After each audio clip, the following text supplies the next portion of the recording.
Hello，大家好，我係 Alicia，加拿大政府註冊移民顧問，歡迎大家嚟到我哋每個禮拜嘅 Vancouver 嘅 podcast。我拍檔 Nicole Chan，咁佢咧就係 base 喺溫哥華嘅移民律師啦。因為我嘅工作啦，會睇好多啲聯邦法庭嘅呢啲個案啦，咁我哋會揀一個有代表性嘅出嚟同大家分享。有兩個目的嘅，第一個咧就係睇下現時嘅聯邦法庭法官點樣演繹加拿大移民法啦。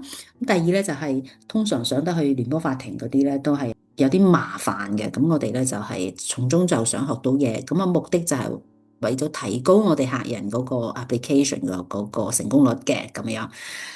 咁今個禮拜嘅 case 咧講咗係個 Starter Visa 啦，SUV application。咁個 applicant 咧就係得到咗 Vantech Incubator 嘅 support letter，由2021年4月。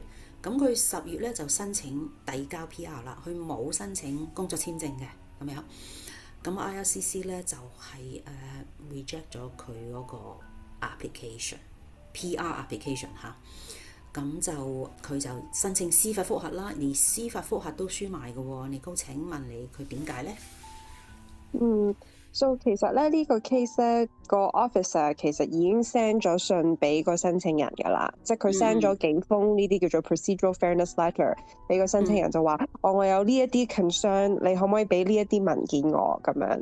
咁個 officer 結果 refuse 個原因咧就係佢話我 send 咗咁多封信俾你，但係咧你都冇即係滿足到我嘅要求咯，咁樣。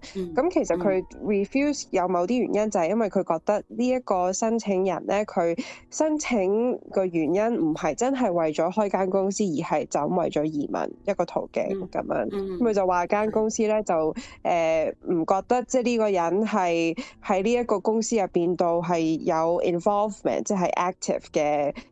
就話個公司即係冇 financial account 啊，即係好多嘢都冇啊咁樣。然後就問點解個申請人，如果佢申請嗰陣時話佢係要好緊急嚟加拿大，佢好重要嘅咧，咁點解佢冇申請工簽啊？咁樣係啦。咁個法官咧就話其實個 officer 咧咁樣做呢一個判斷咧係reasonable 嘅 ，OK，so 合理嘅 ，OK，係咯，咁因為佢已經俾咗嗰個申請人咧好多機會咧，可以去即係可以去 respond 係啦 to 佢嗰啲 concern 嘅，係啦，所以咁司法覆核就唔成功嘅，係啦，即係佢嗰個 case 咧就係為咗做嗰個 project 而移民啦，咁IRCC 就話佢。